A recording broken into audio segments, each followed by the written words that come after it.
Welcome, everyone. I'm here with Carolyn Sue Olson, who is a visual artist based in Duluth. And we're having a conversation um, in part because she has created this great series of paintings of essential workers. And she is generously offering not only to sell these, are they prints, Carolyn? Is that how we would describe what people would purchase? They're Uh, G clay prints. Yep. yep. So she is selling prints, and until the end of December, offering that 20% of what you might spend on a print will be donated to the East Side Freedom Library. Um, we loved her work before she made this generous offer, um, and we love her work even more now. So, Carolyn, tell us about why you undertook this series. And if you want to go through some images, or if you want to talk a little bit first, and then we can talk about specific images. I started working on these in March of 2020. It was the beginning of the shutdown. We were at home, and we have two children in the cities, both essential workers. So we were talking, things were changing daily. Every day something new would come down, a new protocol, a new stay-at-home order, as you recall, it was pretty intense. And as any family does, we think about our family and how they're doing. And one of our children is a cashier at a grocery store. Huge risks, yeah. And that was on my mind a lot. And if you looked at my former work, most of my work has always been narrative about family, about community, talking about the good things in our lives, reading together, taking your kids for walks, eating food together, things that I cherished with my family. And I would just draw them. So when the stay-at-home order came down, I still was thinking about family, and all I could think of as about my kids. We were fine. I'm retired now. We could stay home, but my kids were both working full time. And so the first one is of my daughter at the grocery store. She's a checkout, and every day she'd say, well, today we're doing this. So I started making masks, which I still do, ways to protect them, because just worrying isn't enough to try and fix this. There's a whole bunch of things involved in the system failing our people. And I feel that I should finish the story about the kids, though. The other one is a teacher and also works at a restaurant. So if Minneapolis schools shut down like 2 days after my son talked to me about it, and the teaching from home, the mental struggle there was pretty significant also, because you've been trained to do one thing and now you're completely doing something different. The restaurant just shut down.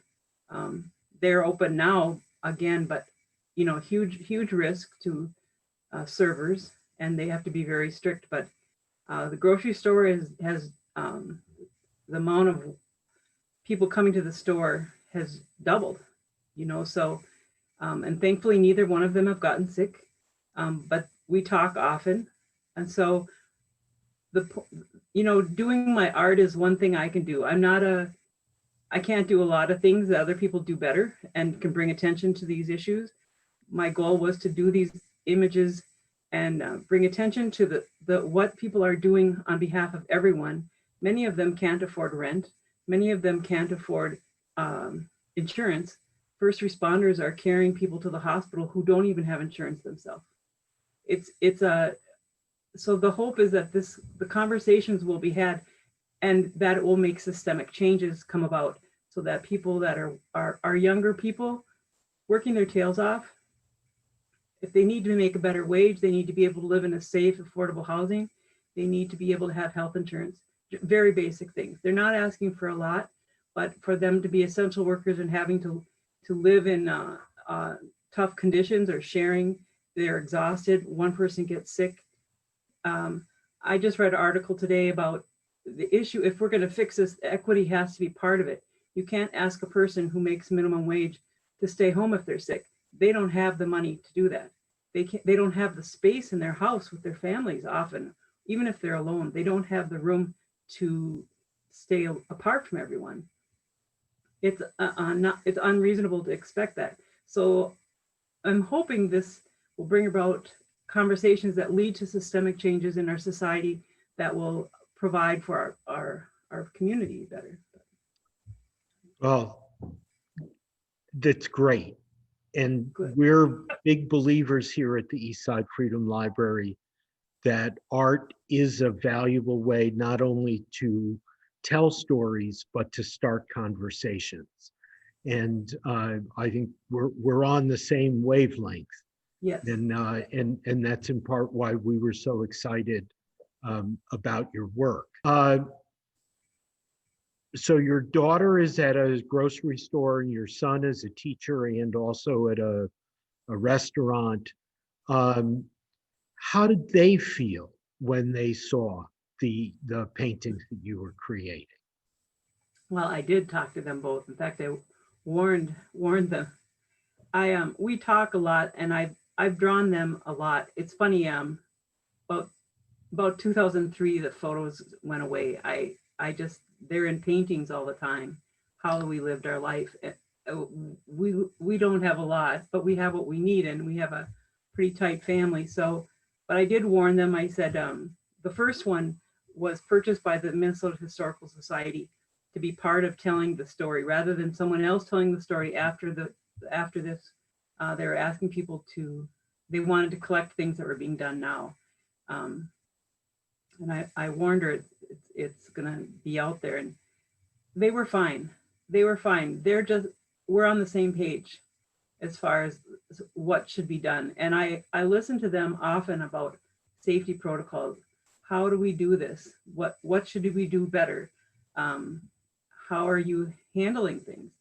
And even, during the unrest, which continues in Minneapolis after the Floyd murder, how are you managing? What are you doing to stay safe? And I have to trust them. They're 20, 25, 26. But still, I think the world is a hard place. And I think families have to step up. And I think neighbors need to step up how we can and how to do that. I stay home a lot. So a lot of the images are my memories or my watching stories, reading stories online, listening to what people talk about. What are they having a hard time with? Lately, people getting repairs done on their house. How do they get a repair person in? So I'm, plumbers, heater, furnaces. Nobody wants to go inside a house. I don't blame them. So how do we do this in a safe way?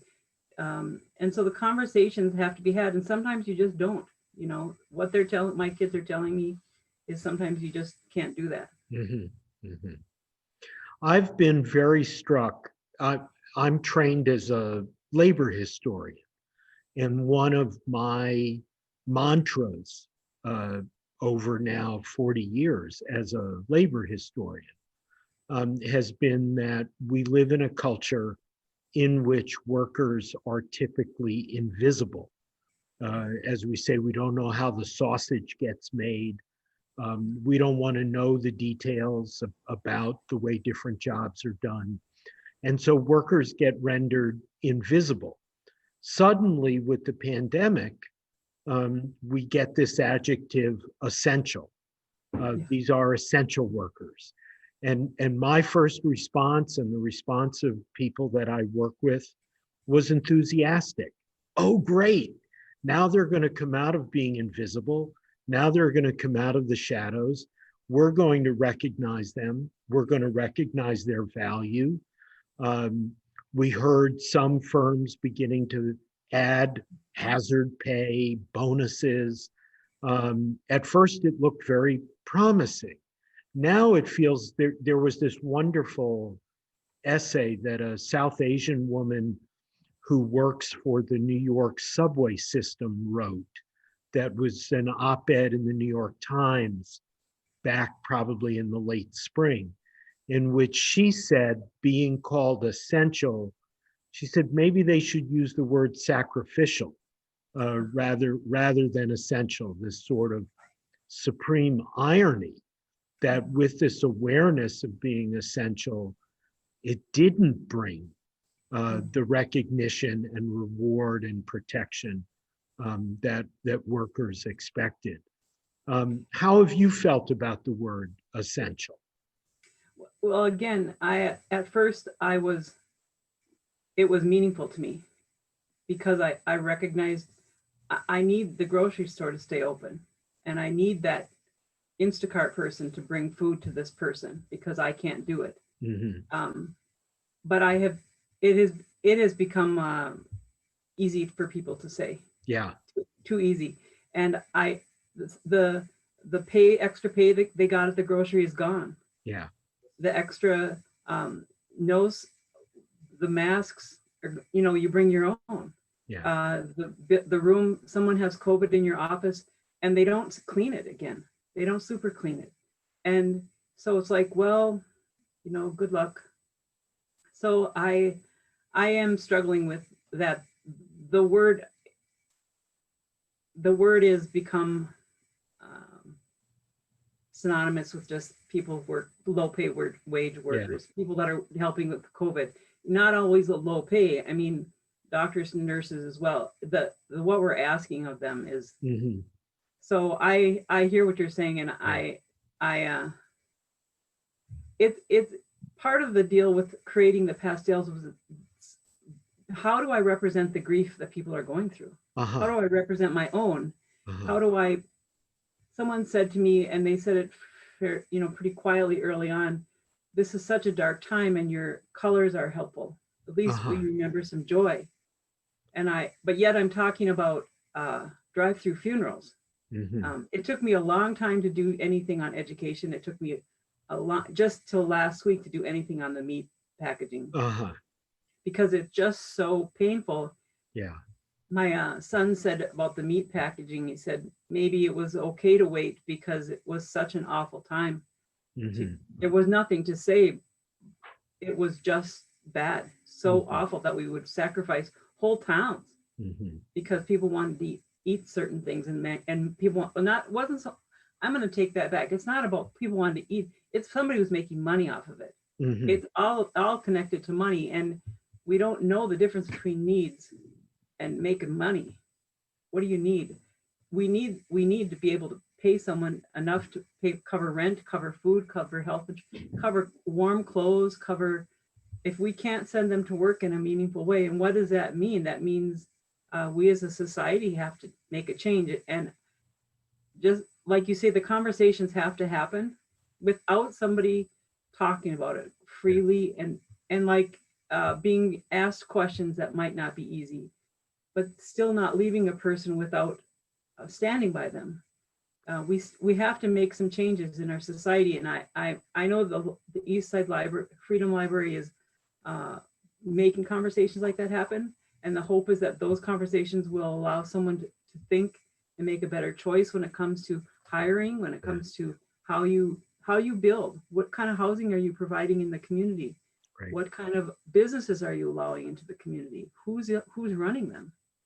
Someone had asked about communities, and I said there are a lot of community leaders out there that have not been included and haven't been asked.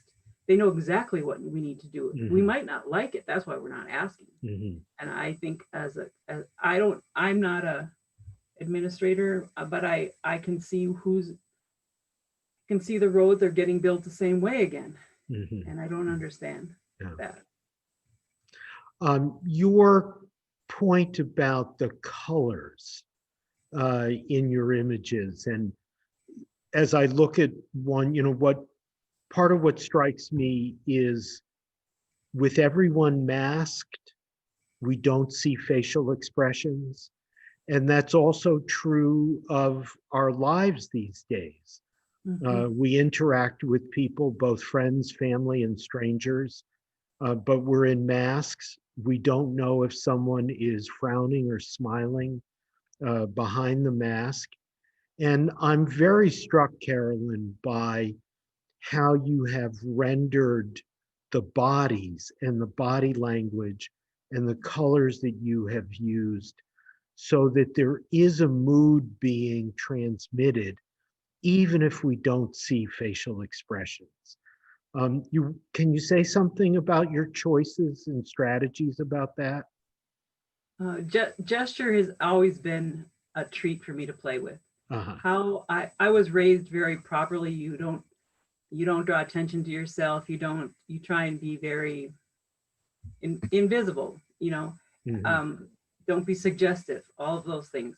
And when I do my drawing, I want a person to show that they're interested, or they're um, hesitant, or they're um, afraid, or timid, maybe by kids snuggling into their parents' legs when they're waiting in line, or Mm-hmm. um, just the gesture of the shoulder and the arms. Are they outstretched, or are they close to the body? All these things we read quickly, and I am over the years I've pushed myself to use gesture, because I think it was my way of expressing what I was feeling.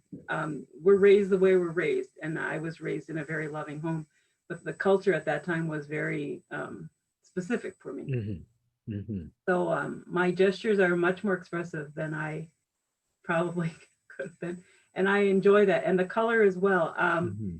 Pastels are fun. They're fast. I have traditionally I've painted for years, but pastels are really fun because they're fast. They're beautiful color. They're messy, which is good, but it's a lot of work, focused work, repeating, going over and over and over. Um, and then just the line, the trusting your quick line with pastel is much more expressive, I think, Hmm. um, than a paintbrush, which takes slower. Hmm. But my hope is that people find themselves in the work here or there, or that reminds them of a place they've been, or a person. Um, how does that person see themselves? Hmm. And as a wife, as a mother, as a teacher, as a neighbor, how do I see myself responding to things? And sometimes I can draw things that I can't do, Uh-huh. with the expression of what I would hope would happen. Hmm. Um, and sometimes I redraw something. And also, I look at drawings from 20, 30 years ago, and I think how I view society, women and men, gender roles, Hmm. all of these things. I try and be as clear as I can to show um, my belief system, but also to encourage maybe someone else to see that it's possible. Great. So, what kind of conversations has your work provoked? Have strangers reached out to you and expressed themselves in some ways about your work? Somewhat. PBS did had an article on me, and they used some of the work to talk about what artists were doing, Hmm. because we can't go out. And many people reached out that don't know my work already. In fact, one of them in particular, she's her partner works for, I think, worked for the Washington Post. I'm not positive about it, but she wanted an image from Washington D.C. of the protests. She commissioned a piece. The point was she wanted to remind a person that was involved reporting on that, of that time, because I journalists were another one. I struggled with how to depict a journalist. I don't want to depict the person they're covering. I want to depict the person, the regular person. Hmm. I don't know if you saw the one I did of the unicorn riot. I don't usually call out Hmm. groups, but honestly, they have been there, and they're right in the middle of it. Yeah. And I watched them one time. I watched the reporter standing in the middle, and she said, I heard her say the protester was there, and they were being asked to leave, and they just said, "You're around us, you're completely around us. Where are we supposed to go?" You know, there was no, and here was this reporter catching all of this, and I thought, no, if you're not there, this should really startle all of us to see here's our young people being surrounded by guns in the middle of a city, and they're just trying to say it's wrong. What you're asking me to do is wrong. But people have reached out. Mostly, older people often will say, we've been in our house since March.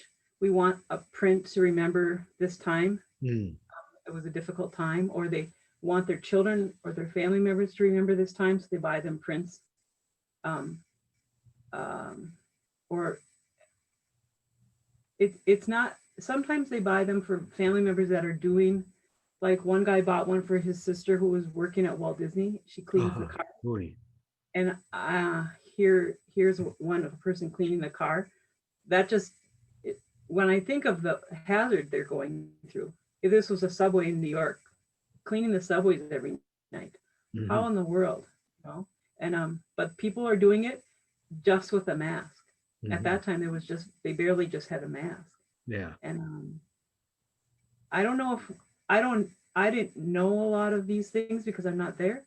So the hope is that maybe people probably know these things happen, but like you say, essential workers are fairly invisible. As long as things are done, they don't really care how it gets done. They don't, but their kid's not going to do it, or their family member's not going to do it. And here we have people, we know people, we should know these people, that they're putting their lives on the line, and then for us to mock wearing masks and all that kind of behavior is unbelievable. So yeah, but yeah, mostly people reached out because it struck a chord with them. Some people are just, supportive. Sometimes I think people well, I shouldn't, I'll just leave it at that. Yeah. okay. Well, it has certainly struck a chord with me, and with us here at the Eastside Freedom Library. And I look forward to the day that we can host a real exhibit of your work, and so that people can see your work in full color and see the pieces in relationship to each other. It will happen. We will make it happen. If people listening to us want to purchase prints of your work, the best way for them to do that is how, Carolyn? They could go to my website, Mm-hmm. carolynolson.net, and right at the first post is about this fundraiser. Great. And then there's a link, it goes right to my site. You can choose which print you want. And then below each print, Lizard's Gallery in Duluth will handle all of the purchasing and shipping to them. Great. So it should handle pretty. Yeah, I want to support what you're doing. We need voices out there, articulate voices, challenging voices. And I think our young people are looking for this. They're looking for people that making sense. They can see the chaos around them, and having the library there, and also having resources in people. You have many people that if I had a question, I could find that person, and we could have an honest conversation, and not a difficult. It wouldn't be difficult. And so I'm appreciative of what you're doing. Great. And I'm way appreciative of what you're doing.